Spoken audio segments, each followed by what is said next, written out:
So our guest today is straight out of Uganda. Luganda. Okay, Luganda is a language, but anyway. And this girl has done so much already. It's sitaki niseme mengi ni mwaribie, but she's a musician, anafanya hotel management. She's the MD for a hotel, of course, ya babake. But kuna time akakuwa babake akaaga, so she took over like a diplomat's job. So let's welcome Angella Franklin Keyo Ngani. Karibu nimeze ulimi. Yeah, let's welcome her. Thank you so much. Thank you for being here. Thank you. I'm so excited to be on TV. Yes, we're excited to have you, Angela. So for our Kenyan audience, would you maybe do us the honor of introducing yourself? You know, let the people out here in Kenya know who you are, what you do, and stuff like that. My name is Angella Katatumba. I'm from Uganda. My parents from Siboni, is actually Katatumba and Gertrude Katatumba. And yeah, I'm a singer. So I run my father's property, passed away, and that's nice. All right. So how did you go from MD to philanthropist to singer? Like which came first, or how did that journey happen? You know, when I came back from the US, because I went to school in Canada, and then I went to university in the UK. I did an economics degree, law degree, and a master's in international management, and then I moved to Chicago to work there for some time. Now, when I came back to Uganda, I want you to run the hotel and do your music. So the music came first, the MD of the hotel. Well, at the same time, when he said, come back to Uganda, be the managing director of the hotel diplomat, also do your music. So everything kind of came at the same time. And then when I was doing music, I kind of ended up, he encouraged me to do, like, I use my music to create awareness of the people, the plight of the people. So kind of everything just happened in that sequence. But I'm gonna ask you, like, you have 3 albums, you're working on the 4th one. Like, how is it like for you? Because you have so much on your plate. How do you even balance all these things that you're doing? That is the biggest question that everybody asks me. But the answer that I give is my parents taught me to be extremely organized, because when you're organized, everything is easy. I give 3 months to the hotel and the properties. I focus there and I put things in place. When things are cool and now money is coming in, then I focus on music. And I get 3 months there, and I'm like, when things are cool and money is coming in, then I can turn my focus to charity. So organization is basically the key to my so far success. Amazing. And you know, first I want to say a shout out to you, girl. I love your vibe. I've done a story about you here on the show, and it was super duper. I love the kind of a woman that you are. But you know, talking about NGO, you have one that you run. What brought you to that point where you thought about it and decided, you know what, I want to start this and it's something I want to pursue? When I started singing Uganda in 2006, my parents were like, you know what, it is so important because you've been blessed and you basically have everything. It is so important to bless other people. So I did there was a Gulu walk when the 21-year-old war in northern Uganda, and I got a call from the Canadians, and they were like, you know, we're doing the Gulu walk and we'd love for you to do a song. And then I did For You Gulu, which became a huge, huge, huge hit. And then I decided to, you know, use my music to focus on the charity and bring awareness to the northern Uganda war. So that is kind of how I got thrust into, and then my father was like, before you do that, open up an NGO called the Angella Katatumba Foundation, where all your music and all your charity goes, it becomes the umbrella of that work. So that's kind of how I got thrust into the charity work. And let me ask you, like, when your dad passed on, rest in peace, he was like a honorary consul of Pakistan in Uganda, and you were appointed to do that since you're like, you know, like for 2 years before the president appointed someone else. Yeah. How was that like being thrusted into politics? It's more of politics, right? Like how was the transition for you? For me, the transition was so easy because my father was training us to be, for example, I was his deputy for over 10 years. In 2007, he appointed me. I told you with my dad, he did everything at the same time, music, charity, and he wanted me to be a part of his political, he wanted me to be the deputy of his consulate. So for 10 years, me and my brothers shadowed him, worked with him, walked everywhere with him, went to cocktails with him. He introduced us to all the movers and shakers in the country.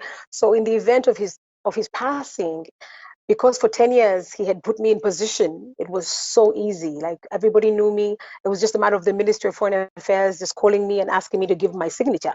So he had trained me thoroughly. So it became easy. Thank Amazing. And Amazing. tell us about your fourth God. album that you are currently working on. I'm sorry, say that again. I'm saying, tell us about your fourth album, which you're currently working on. What should we expect? The music, what's the inspiration behind it?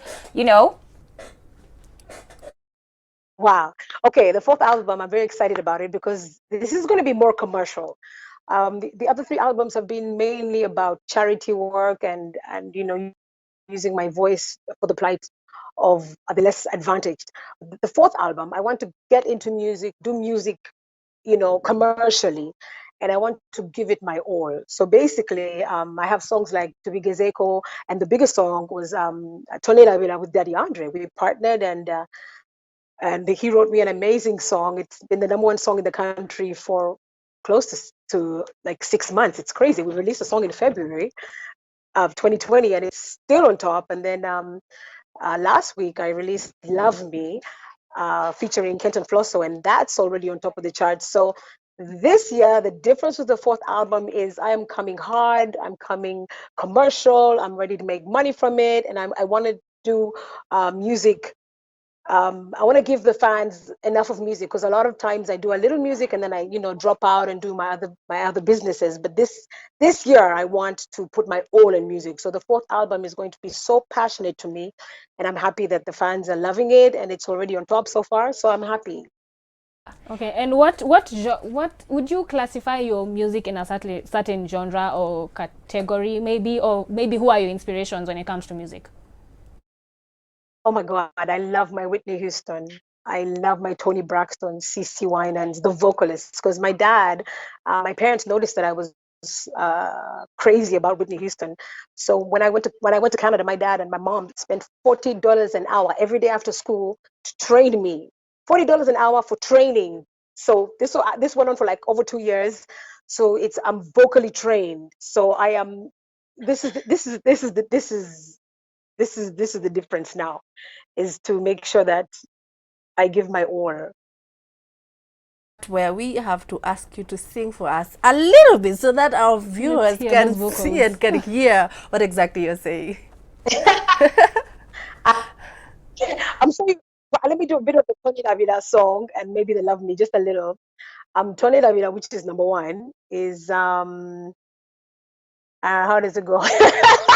Okay, wait, it goes um today will be the day, my baby, till when I'm here. Don't forget. That's Tony Davida, and then Love Me, which I just dropped, goes. This is the hook, which I wrote the hook. Love me, baby. Feel me, baby. Love me, baby. Feel me, baby. So those are just the hooks of the songs. That's Cool. fantastic. So your parents sound amazing, and your father also rest in peace. So they sound like they were very into everything that you wanted to do. Like they supported every single part of your journey in terms of career and singing and following in their footsteps. So is that something you'd also like want to do for like your children? Like whatever they want to do, support it? Oh yeah. My parents were just amazing. They were so encouraging. They noticed that we had a talent, and teach us that everything is possible. Decide that I'm ready, kind of energy, give them that confidence. feeling like everything and anything is possible.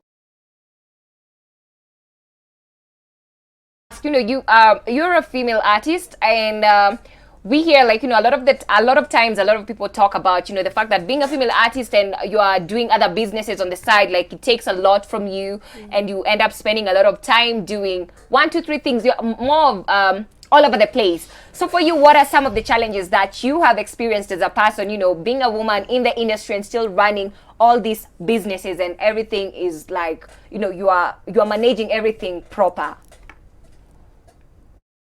Um, Being a female artist, for me, then again, because of my upbringing and also because of it's been easy for me. So let me be a bit fair to the ladies when I answer this, because I haven't found a single challenge.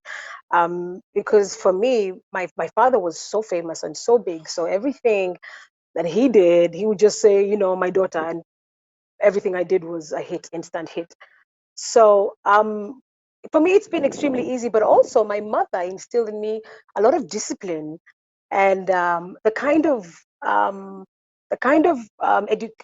education you get from a mom. Be decent, be calm, be cool, and this is what I would like to encourage a lot of the female artists, because they kind of are, think that it's easier to sleep their way to the top, but when you that's the worst thing you can do. You know what I'm saying? Because now they've had it. There's no point of pushing your music, whatever, with the producers and others who make them feel like they have to use their bodies. So I'm lucky I had that upbringing, but I would love for girls to learn that it's not about sleeping to your way to the top. It's about hard work.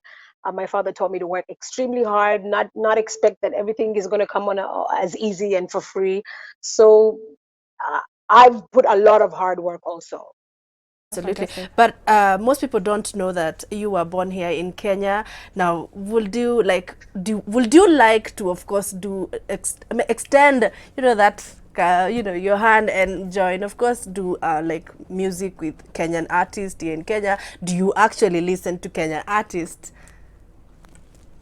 Oh my God, I would love. For me, I would love. I listen to Wyrie, Nameless. Trust me, I admire Kenyan artists. I love their music, and definitely with my management, Black Market Records, we are definitely coming to take over the the Nairobi Kenyan market. Hopefully, in a few weeks. Hopefully, yeah, like in a few weeks, the plan is to now come and do some work with and partner with other Kenyan artists, because they find them very, very, very ahead of the game. I think Kenyan artists are more ahead of the game than Uganda artists, and I think we're trying um, we're trying to catch up. But I find them ahead, so we respect Kenyan artists big time. So it would be such an honor for me to work with a Kenyan artist. Who would you love to work with, like Specifically. right now? Who's the top priority in your list right now? Arrow Boy, I know my management is working on me getting to work with Arrow Boy. I would love to work with Nameless also. I love his music. So far those one. And just something on the side. When I asked you my first question, I was talking about the fact that I did a story on you here on the show, and we were talking about it. You left Daddy Andre. You called it quits because the guy refused to take an HIV test. Why was that so important for you as a person? Yeah. Um, you know, Andre, we were together, and yes, it worked out for close to 3 months, but he wouldn't take an HIV test. That was a problem for me. And I figure, when you're in a relationship and you reach a point where you start butting heads and you start disagreeing with each other, it's important to walk away. So I walked away. Now, when I walked away, unfortunately, 3 months later, I walked away in January, but unfortunately, 3 months later, he got into this crazy scandal. And first, I was ignoring it because it didn't concern me because I'd left. So it wasn't a big deal. But there's this lady called Amber Christ who went all over social media and said that she got HIV from Andre. Now, this is where the problem came for me and my family. We're like, oh my God, ambassadors, ministers, friends are calling my parent, my mom, my brothers. It was a crisis on my end. And I was like, no, I've left. They're like, we know you've left, but you publicly made statements saying you're with this gentleman. And now there's this lady saying he gave her HIV. So automatically meaning you have HIV. So everybody's asking me, saying, oh my God, is Angie okay? Let Angie get tested. Oh my God, it was a crisis in my family. The reason I had to come out and put that statement saying, guys, I left Andre, and the reason I left him was because he didn't do an HIV test. So it was kind of like to clear the air, to make it clear that because Andre wasn't bothered, like he just ignored and he couldn't be bothered to address her very damaging claims. So unfortunately, that's why I had to, to protect. I have too much to lose, so I couldn't just leave that hanging. Angela, ladies and gentlemen, all the way from Uganda, and yes, she is still here with us. That was such a beautiful song, Angela. What does it mean? Because it's mostly speaking Luganda. What's that song about? The song is a love song written by Daddy Andre, and it's just about lovers who are so in love, which we happened to be when we wrote the song. And they're basically saying to each other, can you love me forever? And I'll love you forever as long as you never leave me. Kastaton Chawa. So yeah, it's like a typical love song. Or are you the one who wrote the song and you're like, okay, I want him on the collabo? How did the song pan out? Well, the song is like the #1 hit in the country. Like it was released in February and it's still #1. We're in August. It is still #1. So yeah, it's been a massive success. Thank God. Thanks to Andre. Yeah, he's like the producer. Well, Sorry. Yeah, but I want to know, like, what? Sorry. I'm sorry, I'm doing my makeup. I'm going for a photo shoot right after the interview. So please don't let that like throw you okay. guys off. You're Okay. queen of multitasking, so I'm sure you can do the interview and then And do your still, makeup. yeah. But I'm gonna ask you, what, Angela? What's your thought process like? Like before you write a song, what's your process like? What's the inspiration? How do you go about writing like your own song? I write all my English songs. I write them. I get the best songs come from real experiences like heartbreak, love, real experiences. So when I write songs, I write from the reality. And when Andre wrote this Tonera Vida song, which took Uganda by storm, it was because it was the situation we were in. So obviously, most artists write from what is happening, the reality of what's on ground. That happens, then you write the song, or do you like hear a beat and then you want to write to that beat? How does that work? Yeah, I mean, first, for me, first, I'll know the subject of what I want to talk about, and I'll say it's a love song, and then they'll write a beat for a love song, so slow beat, emotional beat, and then the words kind of like merge with the beat. That you want to If be you more want to do a sorry. yeah, if you want to do if you want to have a club, if you want to do a banging like love me, a club banging beat, you go with the beat first. You guys say, guys, we're writing a club beat. It's a love song, but it's club. Then obviously the beat has to be harder, much shrewder, and that'll merge with the words. Oh, okay. So should we be expecting more club bangers? Because you did say you want to be more commercial, and a lot of your songs are very like love ballads and stuff. So are we going to expect more club bangers from you? Definitely Love Me. I released Love Me last week. It's featuring Kenton Flosso, and it's already on top of the charts, and it's definitely a club banger. So yeah. All right. Wow, but mi nilikuwa nataka like now you and Andre, like you produce really really good music. Does that now, do you like now separate between professional life and of course the dating life? Now, like are we gonna hear Andre on the beat again in the near future? I mean, I personally, my parents taught me to separate and emotion.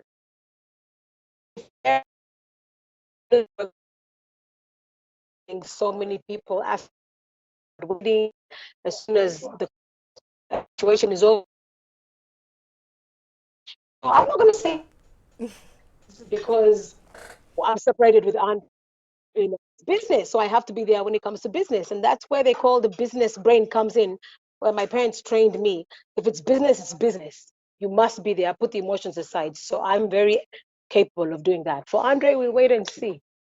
Okay, well, that's fantastic. really nice. Angela, you are a phenomenal woman. We so much enjoyed having you on our show today, but unfortunately, our time together is up. So maybe let people know where they can catch you on social media, your YouTube, and all that stuff.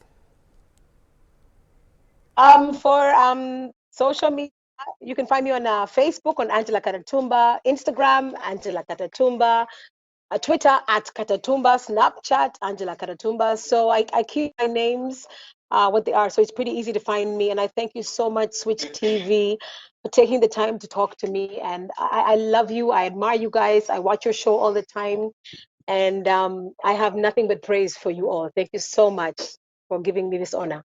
See you, in studio physically Yeah. soon. Post corona. Post corona. Yeah, we can't wait. Anyway, guys, if you just joined in, we are gonna play one of Angela's best songs. So yeah, let's play as tukiendanga by there because our time is up, guys. Thank you for joining us today. Was at 10:30. Thank you so much. Kwaheri, guys.